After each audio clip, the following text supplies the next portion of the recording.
Uma vez, quando nós vinha de África, nós se achava que por vezes estava tendo interferência no livre-arbítrio. Por mais que, naquele momento, passageiro, nós não entendíamos o que era isso. Afinal das contas, tinha todo um trabalho, né, filho? Sendo realizado uma vida.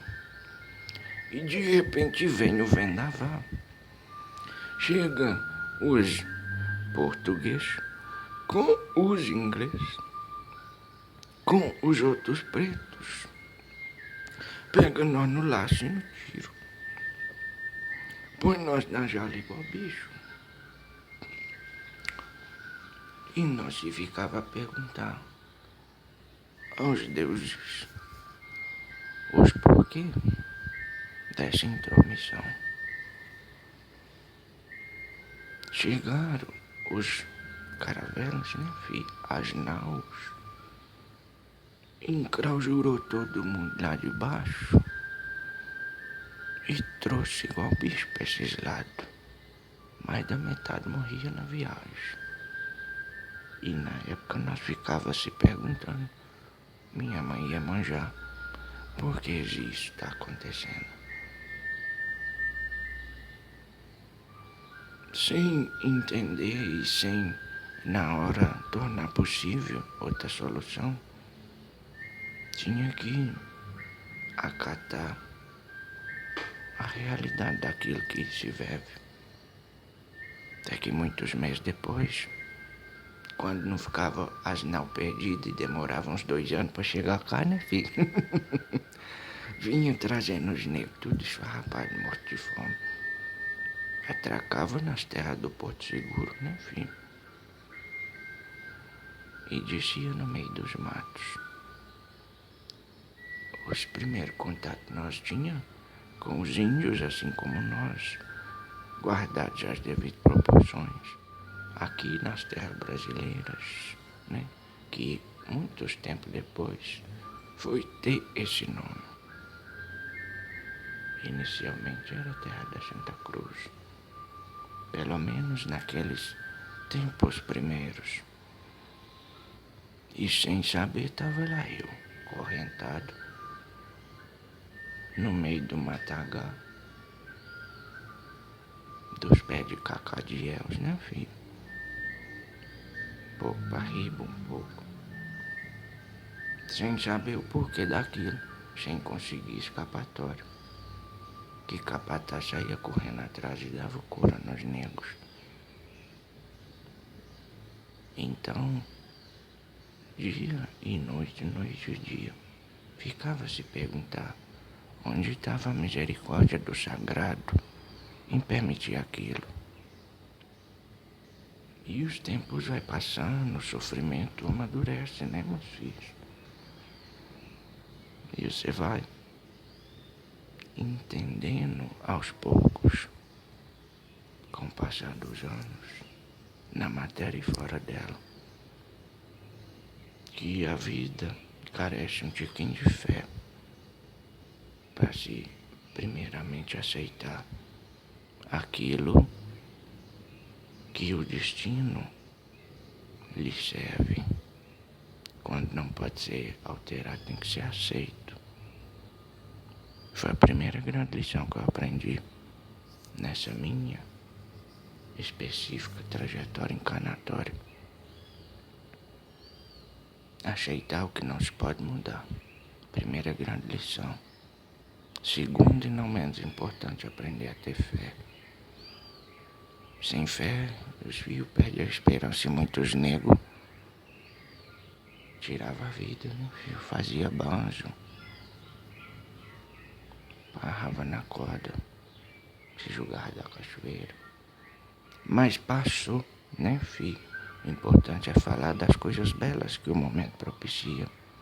Não se focar, às vezes, na dor que vocês vêm passando, mas na oportunidade que pode ser extraída daquilo.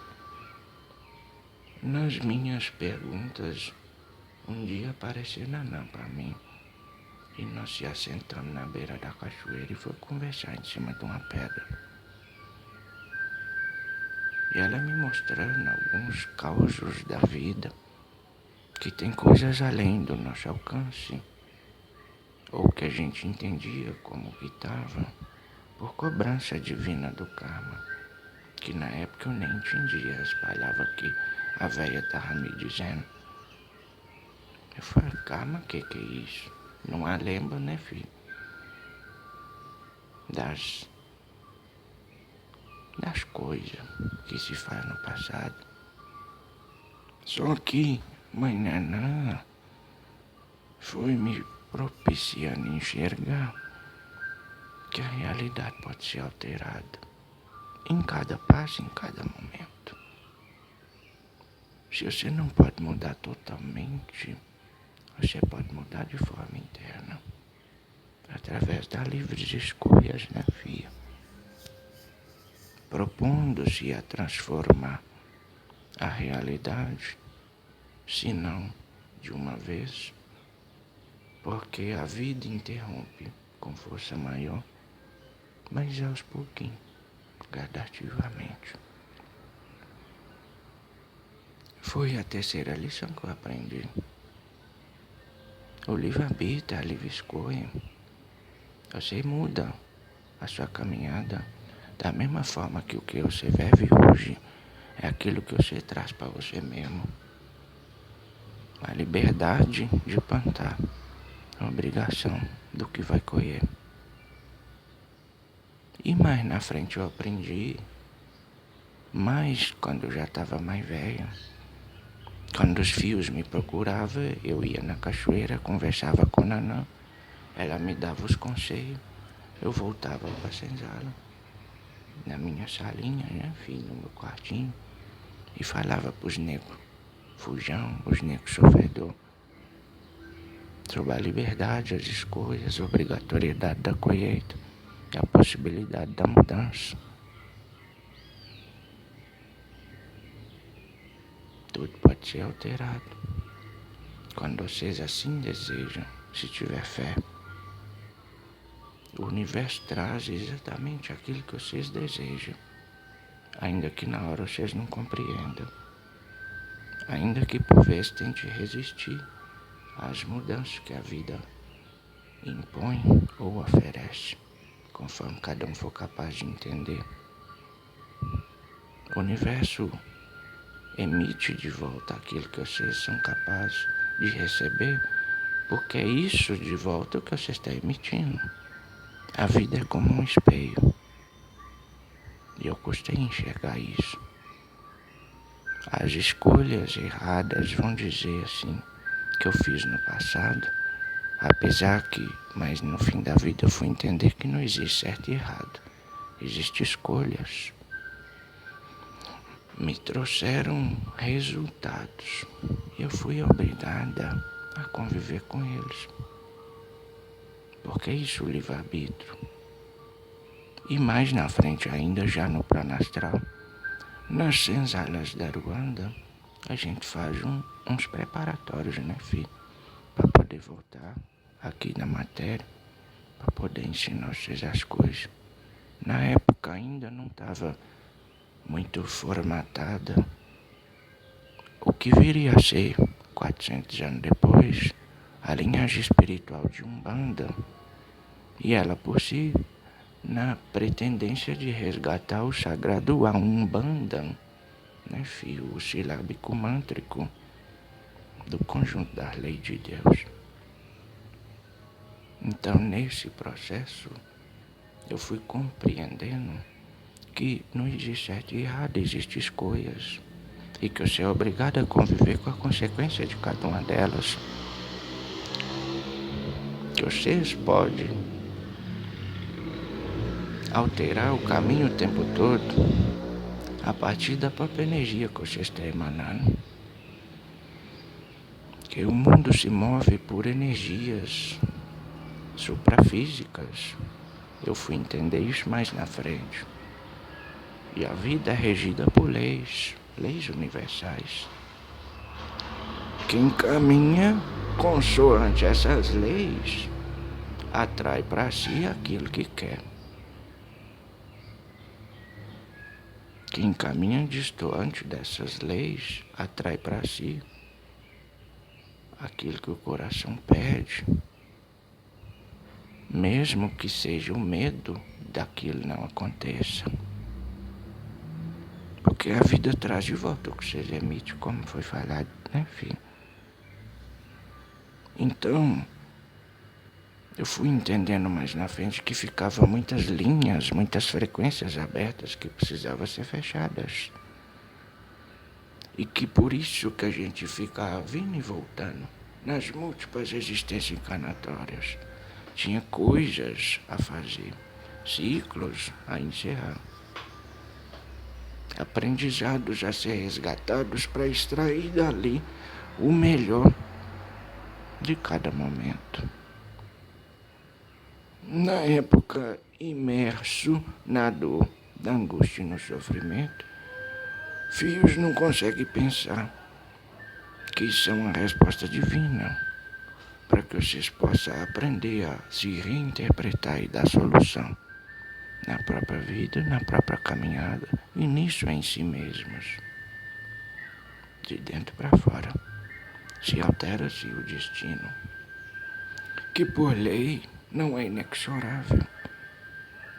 Pode e deve até ser alterado, que conforme o que vocês desejam e acreditam que vai ser melhor, se tiver em consonância ou não com o que faz vocês felizes, vocês vão conseguir aprender, viver os aprendizados que Deus quer que cada um de vocês possa aprender a viver. E essas linhas de energia, quando vão sendo fechadas, vão dando lugar a outras para novos ciclos ser iniciados, né, filha? E essas linhas de energia, quando não são fechadas, continuam abertas eternamente. Que tudo que vocês fazem na matéria, como vocês põem emoção, intenção e principal, como diz o Espírito Dr. Saulo, né, filho? Intensidade continua emitindo energia para o universo. Então, quando vocês não encerram o ciclo para um ponto final, ele vai continuar aberto. E quando vocês abrem outros ciclos, e ao longo de uma mesma vida estão muitos, as linhas de energia vão se misturando e acabam se atrapalhando umas coisas às outras, porque vocês não se resolvem. O sim de vocês é o não e o não de vocês é o sim. Então vocês se complicam e depois vem pedir nós o ajudador. Hoje eu sou capaz de entender isso. Na época, na senzala, bem antes de eu ir lá para os Aruandas, eu comecei a imaginar. Hoje eu tenho certeza. O que se inicia um dia tem que ser fechado. Apesar de que a única coisa que não é fechada é o ciclo de amor. O amor continua. Independente da vida que você esteja, de quem você esteja, uma energia, uma emanação de amor, ela é divina, ela é sagrada. Às vezes vocês põem um basta em alguma situação na vida de vocês, mas aquilo continua existindo internamente. E assim sempre existirá, que faz parte das suas trajetórias, das suas experiências. E até é um laboratório para vocês fazerem experimentos no campo emocional. São todos de espírito primitivo, ignorantes, no sentido de não ter os aprendizados do sentimento. E aqui vocês estão para isso, para aprender a destravar os bloqueios que vocês têm nesse sentido, que são muitas e muitas vidas de tapas e sofrimentos. E por vezes a situação que se lhe apresenta é uma resposta kármica, se não desta vida atual, de tapas e bloqueios que você fez lá atrás. Então, retrocedendo aos 4 aprendizados, aquilo que você não puder alterar, você aceite. E no aceitar, você já está alterando. Porque você se destrava perante o fluxo energético divino e passa a interagir, a fazer parte. Já estava, mas não se permitia. então a vida não acontece. Que a vida só acontece a partir do momento daquilo que você aceita e quer que aconteça. E quando você quer que aconteça uma coisa e não acontece, observe a si só. Qual o bloqueio que o seu emocional está emitindo para o universo, impedindo você de realizar aquilo que você deseja? E em outras condições, quando não se tem ânimo para seguir, melhor parar e mudar. Porque, senão, fica as linhas energéticas que vão ser vibradas energias negativas, às vezes pelo ódio, pelo amargor, que são derivados principalmente da energia de não aceitação. Por isso é importante falar dos ciclos, vocês aprender que tem que fechar, para novas linhas começar a aparecer. Já diz o ditado, né, filho? Quando uma porta se fecha, uma janela se abre. E é assim a vida. Então, quando vocês vão se permitindo e se trabalhando, a vida se movimenta conforme vocês almejam. E quando não, muda tudo, se necessário, e segue na confiança da luz interna. A melhor experiência e a única por Deus desejada é a experiência do amor. Aquilo que faz o seu coração tremer e vibrar de forma sadia, agradável, que faz vocês abrir as canjicas e ser alegres. É aquilo que vai aproximá-los do coração, do divino. E tudo aquilo que vocês rejeitam, talvez por não conseguir a interação com essa energia, quando não aceitar, pare por aí, para que se evite a criação de campos eletromagnéticos negativos em torno de suas auras, que vão atrair seres com campo energético negativo para ficar grudados como encosto nas suas auras. Vibração atrai vibração. Isso é lei do karma. E karma é livre-arbítrio. O que vocês escolhem viver. Não existe certo e errado. O universo responde exatamente por aquilo que vocês emitem. Não está gostando do que está recebendo, como diz o ditado, observa o que está emitindo. Se pode mudar, mude. Se não pode, aceite. A vida se destrava assim. E a melhor forma de se viver, e a única desejável, é interagir, uma vez mais, com as energias que vocês e todos nós estamos aqui para aprender a viver, de amor e de alegria. Como disseram uma vez aqui, né, filho? Quando o seu coração se torna alegre, os seus chakras vão reluzir como ouro. E esse ouro é uma realidade, uma representação simbólica do sagrado, da realeza divina, do Supremo. Vocês podem e já são conectados ao coração de Deus Pai, mas vocês não conseguem assim se sentir, assim se perceber, porque está em desalinho diferencial de energias. Vive na mesma sintonia dele e tem a vida que vocês querem. O coração é a chave de tudo. Louvado seja nosso Senhor Jesus Cristo, graças a Deus. Salve todos os orixás que coordenam os trabalhos da terra, na graça de Deus e na luz do sagrado. Assim seja, assim sempre será.